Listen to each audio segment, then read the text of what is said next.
Do you believe that the US and Canada can overcome recent diplomatic and trade tensions to form a deeper defense partnership and both sides here? I'm delighted to join you today from the shores of Lake Clément in Lausanne. It's a very good question. I think here, the relationship, strategic, military, political, you name it, the relationship between Canada and the US is very complicated right now, to use a diplomatic word. In reality, the past 4 months have been disastrous, and the Canadian press and the European press, they blame it all squarely on President Trump. In reality, it takes two to tango. So that the reason why that relationship became very tense and even venomous is partly, quote unquote, America's fault, and also partly, to be honest, Ottawa's fault. And I think Prime Minister Mark Carney is very pragmatic and very smart. And in my personal opinion, Mark Carney is smarter and much more pragmatic than Justin Trudeau.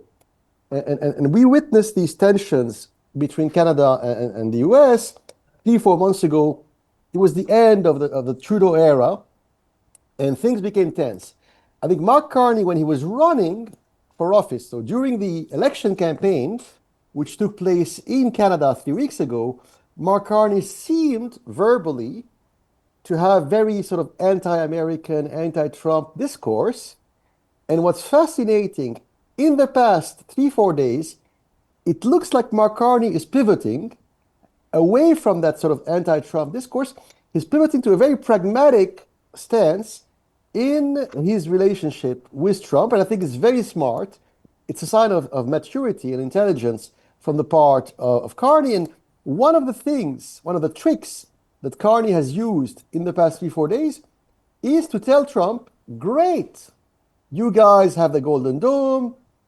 That's an amazing project. Bravo, Donald. It's beautiful. It's big. It's blah, blah, blah. We'd like to join you. And what can the Canadians bring to the table, right? Well, they can bring two things. In ballistic missiles R&D, there's a very old tradition, actually, in some of the good elite Canadian universities. I'm thinking of McGill University in Montreal, Quebec, and the University of Toronto in Ontario. They've had, advanced, quote unquote, space tech, mechanical engineering, ballistic missiles engineering research since the late 1940s. And back then it was funded in part by grants coming from the US government. So these elite engineering schools in Montreal and Toronto, they used to work with the US. And the key here, the key concept is dual use. So these new techs, these advanced techs, which will be developed along the way, they all have civilian applications, and that's their beauty. They're very advanced missiles, engine, ballistic, aerospace tech. Yes, they can be used, and they will be used to manufacture weapon systems.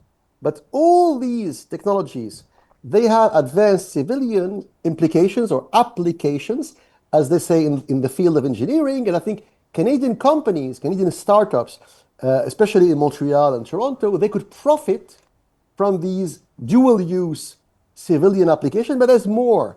There's something which Canada has, which may be of great interest for America. Canada has some of the world's biggest public pension funds and sovereign wealth funds. So they're sitting on a huge pile of trillions of dollars to be invested in. Guess what? Even though in the past 4 months, we have witnessed many tensions between Washington and Ottawa, these gigantic Canadian pension funds and sovereign funds, they haven't stopped investing in the US. They believe in US equity. They believe in US bonds. They believe in US venture capital. And so that's a very nice fit, that huge pool of capital in Canada, and the desire to be invested in advanced assets in the US.